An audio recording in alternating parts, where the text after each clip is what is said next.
페트병을 만약에 분리수거를 하면 이게 다른 페트병으로 태어날 거라고 많이 생각을 하시는데 사실 그렇지 않거든요. 이게 동일한 재질의 플라스틱으로 분류가 돼서 좀 더 낮은 질의 다른 그 합성 제품들로 이제 탄생을 하게 됩니다. 그래서 결국 재활용이 계속해서 무한정 될 수 있는 것도 아니고요. 재활용으로 처리를 하기에는 우리는 이미 너무 많은 플라스틱을 소비를 하고 있고 그리고 너무 많은 쓰레기들이 나오고 있어요. 그래서 결국에는 이거를 소비를 줄여나가는 이런 노력들이 지금 필요한 시점입니다.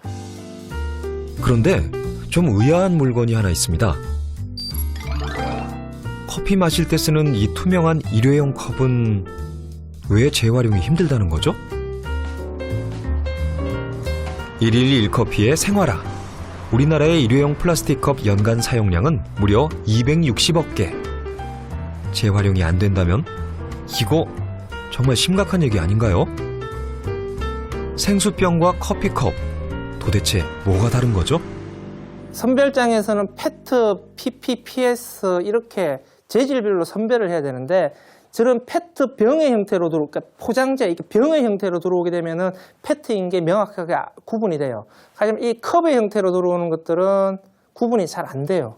재질이. 페트라고 표시되어 있는데 페트가 아닌 재질도 있어요. PP 재질도 있고 PS 재질도 있어요. 그래서 선별장에서는 이것을 다 쓰레기로 버려요. 몰랐던 사실입니다.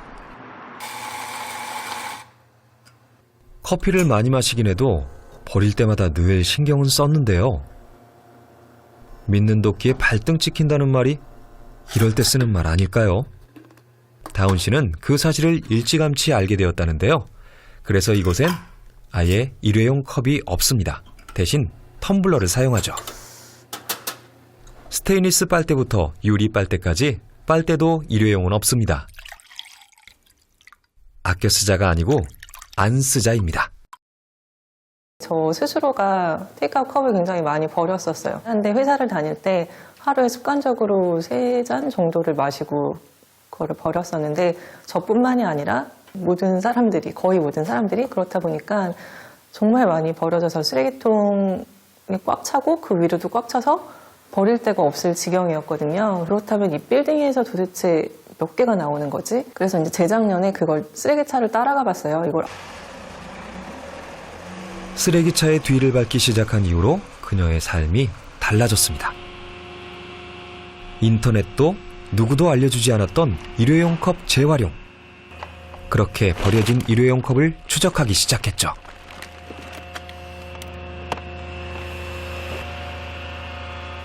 우리가 공식적으로 쓰레기를 볼 수 있는 건 수거할 때까지. 여기까진 다들 보셨죠? 우수수 낙엽처럼 플라스틱이 나부끼는 현장. 1000세대의 아파트를 예로 들면 일주일에 1.5톤 정도의 플라스틱이 나온다는데요. 다운 씨의 일회용 컵 추적기, 저희도 한번 뒤따라가 보겠습니다. 먼저 향하는 곳은 재질별로 분류하는 선별장. 산더미 같은 플라스틱이 몇 분 만에 사라지죠.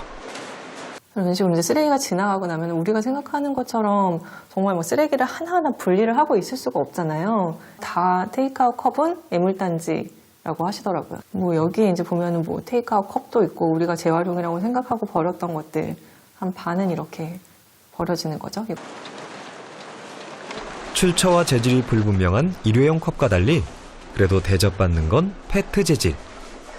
플라스틱은 그 외에도 비닐 같은 필름류, 스티로폼 등으로 나뉘는데요. 일회용 컵은 별도로 모아지지 않습니다. 많아도 쓸데가 없는, 한마디로 계륵 같은 존재죠.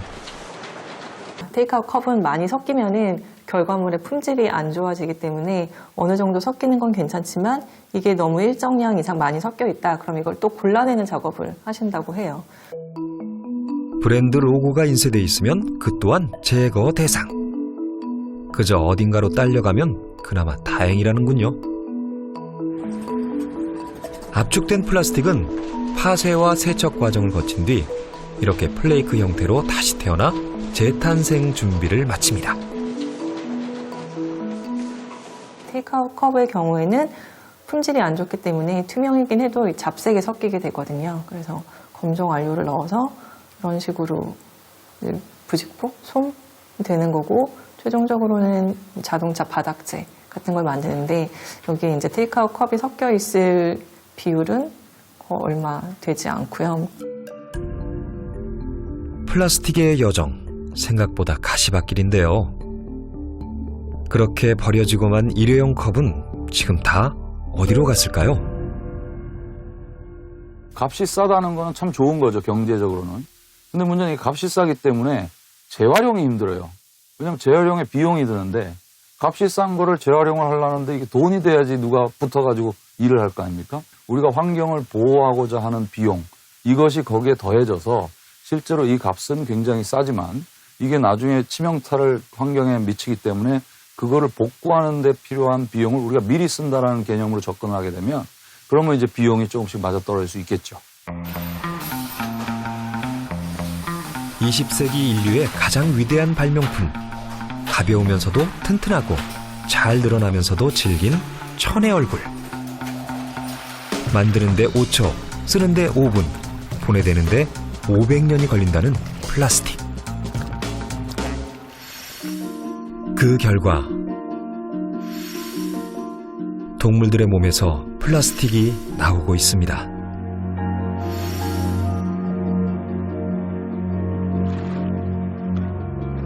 미국 하와이와 캘리포니아 사이 북태평양 쓰레기 섬을 아시나요? 점점 커져서 이제는 한반도의 7배에 달한다고 하는데요. 떠다니는 쓰레기의 80% 이상이 플라스틱이라고 합니다. 그런데 더 놀라운 사실은 우리와 10,000km 떨어진 그곳에서 우리와 무관하지 않은 한국 쓰레기가 발견됐다는 점입니다.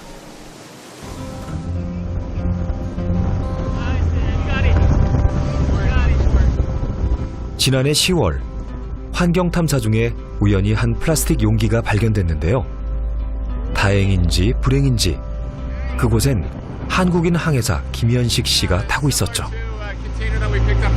Yeah. Except it had a handle. Yeah. And then Kim, I don't know if you can make this out on the bottom, but it's definitely not. It's not English. Is it Chinese? not- Japanese? Oh, that's shame. That's Korean. That's Korean? Yeah. This must be mayonnaise. Mayonnaise. 우리나라 플라스틱에서 주식회사 어디 이렇게 적혀 있었습니다. 당시 보트에 타고 있던 김현식 항해사와 문제의 그 마요네즈 통입니다. 어쩌다 이게 북태평양까지 갔을까요?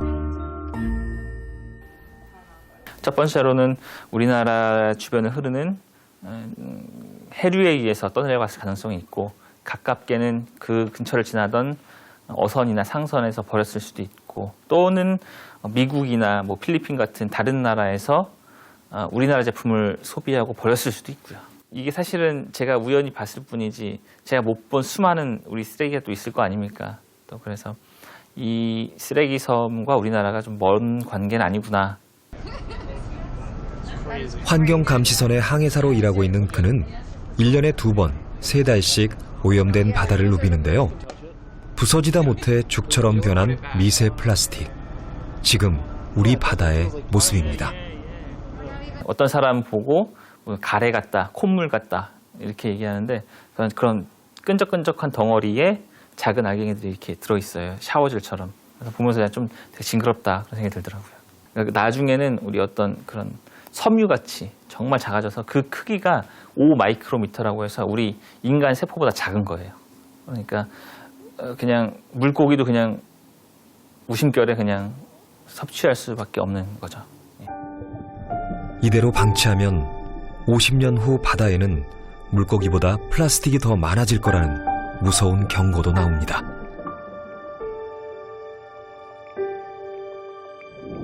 먹이사슬을 통해 미세 플라스틱이 인간의 체내로 들어가는 것은 필연적인 결과인데요. 우리가 버린 플라스틱은 결국 돌고 돌아 우리에게 오게 되죠. 기적의 신소재로 칭송받던 플라스틱은 이제 인류의 생존을 위협하는 물질로 급 부상 중입니다. 인류가 플라스틱이라고 하는 물질을 사용한 지가 지금 130년 정도밖에 안 돼요. 그리고 본격적으로 사용한 지는 60년 정도밖에 안 되고요. 지금 단계에서는 미세 플라스틱 우리 몸에 쌓이고 있고, 그게 쌓였을 때에 우리 몸에 어떤 영향을 줄 것인지 우리가 전혀 예측이 안 된다라고 하는 사실 자체가 더 공포감을 불러일으킨다라고 생각을 합니다. 전 세계에서 한 해 생산되는 플라스틱 약 3억 5천만 톤. 그래서 한번 도전해보기로 했습니다. 플라스틱 없이 살아보기. 과연 얼마나 버틸 수 있을까요?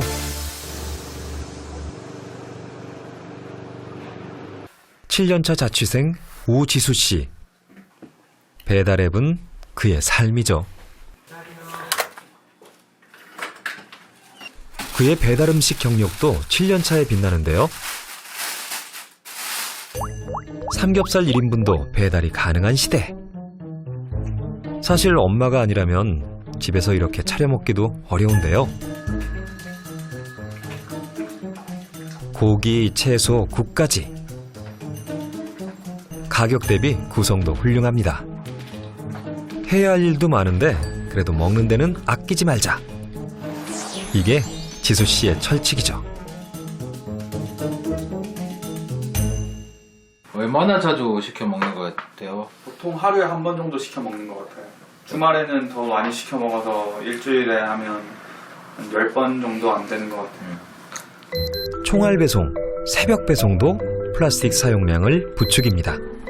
그 밖에도 그의 하루 속에 얼마나 많은 플라스틱이 함께하는지 보이시나요? 이 정도면 공기와 맞먹을 정도가 아닐지요. 쓸 때는 편리해도 퇴장할 땐 쓰레기로 남겨지는 플라스틱. 이때는 좀 번거롭긴 합니다.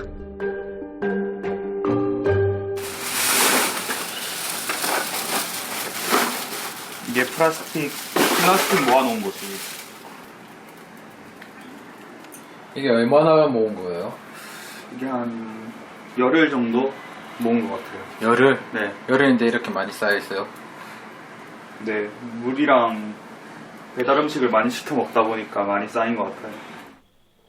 이제 곧 버리러 가셔야겠어요. 만약 그의 삶에 플라스틱이 없다면 어떤 일이 벌어질까요? 그의 하루를 다시 시작해보기로 했습니다. 이름하여 플라스틱 제로. 어느 정도 버틸 수 있을 거라고 생각하세요? 하루는 버티지 않을까요? 플라스틱을 너무 만만하게 보는 게 아닌가 싶은데요. 그걸 깨닫기까지 딱 3초 걸렸습니다. 초스피드로 실험 중단. 무심코 집은 이 샤워기 때문이었는데요. 이가 없으면 잇몸으로 플라스틱 재질의 샤워헤드 분리해주고 샴푸 대신 비누로 머리 감으면서 위기를 모면하나 싶었는데요. 왜요? 진도 나가기 참 어렵습니다. 플라스틱 칫솔 대신 손을 썼지만 당신은 이미 플라스틱에 담긴 치약을 사용 중입니다. 지수씨, 오늘 못 씻을 것 같아요. 참 상쾌한 아침입니다. 아침은 먹을 수 있겠죠? 그런데 보기만 해도 한숨부터 나옵니다. 이것도 플라스틱.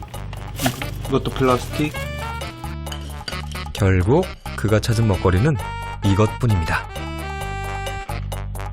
왜 시리얼 드시는데 우유는 안 드세요? 아까 봤더니 우유 뚜껑이 플라스틱으로 돼 있더라고요. 그래서 못 먹고 있어요. 이제야 플라스틱의 위대함을 실감합니다. 의식주 무엇 하나 제대로 할 수 있는 게 없는데요. 이번엔 또 뭐 때문일까요? 믿었던 스마트폰 너마저 플라스틱이었구나.